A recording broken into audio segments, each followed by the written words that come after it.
ঠাম্মিকে জব্দ করতে শেষ পর্যন্ত বস্তিতে নিয়ে যাচ্ছে দ্রোণ। সম্পূর্ণ জানতে দেখতে থাকো। গল্পের শুরুতেই দেখা যায় চিনি তো বিছানায় বসে বসে ভাবে যেভাবেই হোক গানের কথাগুলো আমাকে লিখে ফেলতে হবে, না হলে হবে না। গানের কথাগুলো যদি লিখতে না পারি তাহলে আস্তে আস্তে ভুলে যাব, আর যদি একবার ভুলে যাই তাহলে তো আর মনে পড়বে না। যেভাবেই হোক আমাকে এই কাজটা করতে হবে। সেই জন্য আস্তে আস্তে উঠে একটা খাতা আর পেন নিয়ে আসার চেষ্টা করে, কিন্তু চিনির হাতে এতটাই মারাত্মক ব্যথা ছিল যে চিনি কিছুই করে উঠতে পারছিল না।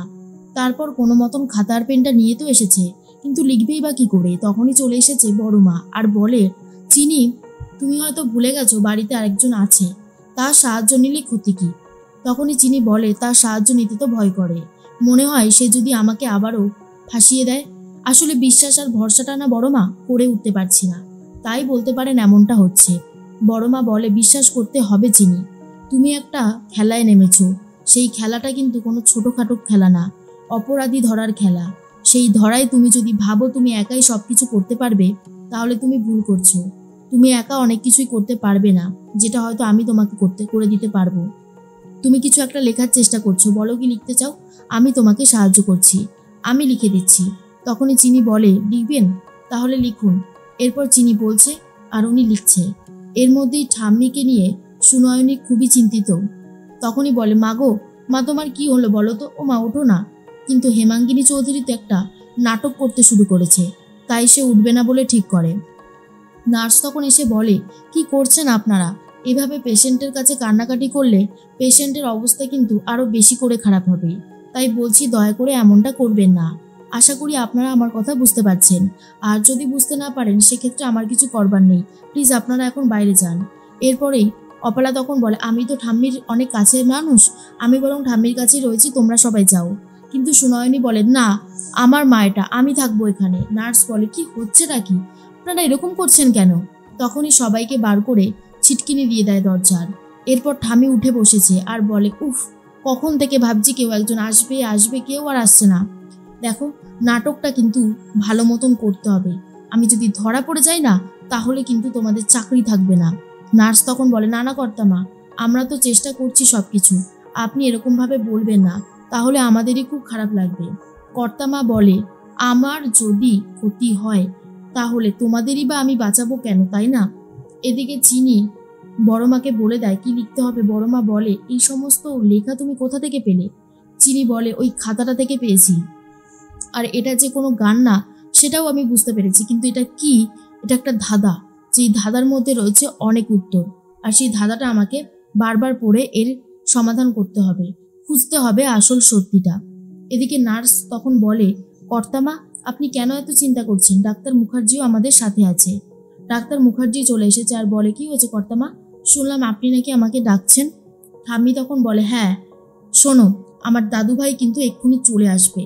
আমার দাদুভাইয়ের সামনে এমনভাবে সব কিছু প্রেজেন্ট করবে যেন আমি সত্যি সত্যি স্মৃতি হারিয়েছি। আর ওই যে রিপোর্ট কি বলে ওগুলোতেও কারসাজিটা করবে, বুঝতে পেরেছো? ডক্টর মুখার্জি বলে, কর্তামা আমি আপনাদের ক্লিনিকে চাকরি করি, আপনারা যা বলবেন আমি তাই শুনবো, এখানে তো আর অন্য কিছু বলার কোনো কথাই থাকে না, তাই না? ঠাম্মি বলে, যেমনটা বললাম তেমনটা করো, বুঝেছো? হাতে সময় কিন্তু বড্ড বেশি কম।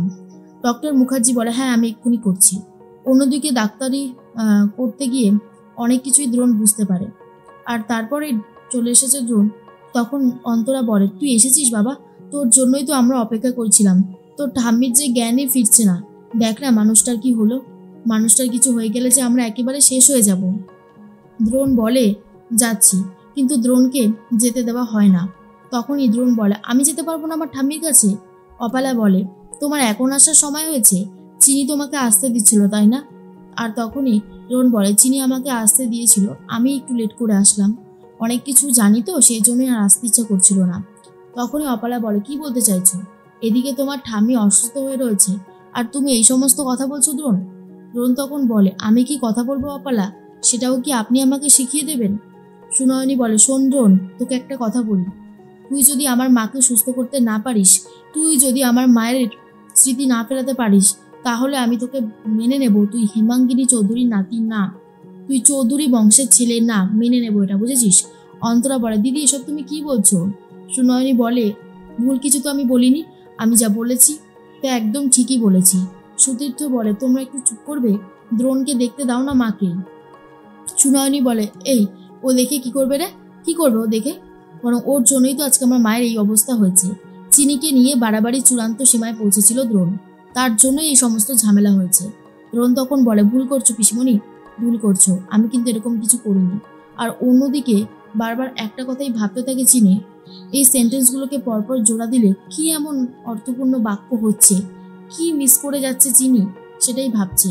আর তখনই বড়মা বলে, পেয়ারি মানে ভালোবাসার কাউকে বোঝাতে চেয়েছে, যেমন আমার পেয়ারি বোন বেহেনা। কিন্তু আমি বুঝতে পারছি না কোন লাইন থেকে কোন লাইনে গিয়ে এটাকে ফেলবো। যথেষ্ট কঠিন একটা ধাঁধা কিন্তু চিনি। চিনি তখন বলে, যতই কঠিন হোক না কেন আমাকে সবটা খুঁজে বার করতেই হবে, আর এই ধাঁধার মধ্যেই রয়েছে উত্তরটা। দ্রোণ তখন অপালাকে বলে, অপালা, আপনি তো বাইরের মানুষ, আপনি এখানে কি করতে এসেছেন বলুন তো? ঠাম্মিকে দেখা হয়ে গেছে তো, এবার না হয় আপনি বাড়ি ফিরে যান।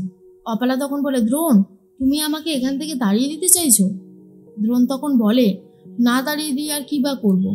আপনি যা শুরু করেছেন তাতে আপনাকে এখানে থাকতে দিতে ইচ্ছে করছে না।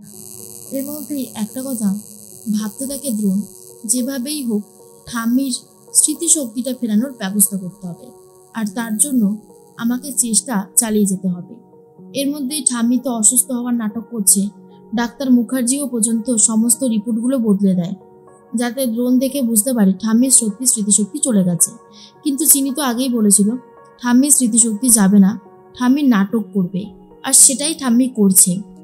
অন্যদিকে সুতীর্থ বলে মনে মনে, দ্রোণ যে কি করতে চাইছে বুঝতে পারছি না, তবে হ্যাঁ, কারসাজি যে একটা করবে সেটা খুব ভালো মতন বুঝতে পারছি। এর মধ্যেই চিনি বলে, আচ্ছা বড়মা, তোমার কি মনে হয় যে ঠাম্মি সত্যি সত্যি মানে স্মৃতি হারিয়েছে? বড়মা বলে, সেটা আমার মনে হয় না। আর কি করেই বা মনে হবে, কারণ মনে হওয়ার জন্য তো আর কারণ লাগে। সব থেকে বড় কথা, হিমকে আমি বিশ্বাস করি না, বিশ্বাস করি তোমাকে। তুমি যদি সবটা ঠিকঠাকভাবে জানতে পারো আমার সব থেকে বেশি সুবিধা হবে, আমিও জানতে পারবো অনেক সত্যি কথা, বুঝতে পারলে তো? এর মধ্যে চিনি বলে, হ্যাঁ সেটা অবশ্য ঠিকই। দ্রোণ চলে গেছে ঠাম্মির কাছে আর বলে, আমি ঠাম্মিকে বাড়িতে নিয়ে যাব, আর আমাদের বাড়ি তো বস্তিতে। ঠাম্মি ওঠো, বস্তিতে যেতে হবে। এরপরই ঠাম্মি কলে পড়েছে আর বুঝতে পারে দ্রোণ পাল্টা চাল চেলেছে। ঠাম্মি তো রাজপ্রাসাদে থাকার মানুষ, বস্তিতে গিয়ে তো আর থাকতে পারবে না। নিজের মুখেই তখন স্বীকার করবে ঠাম্মির কোনো স্মৃতিশক্তি যায়নি। ঠাম্মি বুঝতে পারে সে মহা গ্যারাকলে ফেসে গেছে, আর কোনো উপায় নেই, এখন দ্রোণের কথা অনুযায়ী চলতে হবে।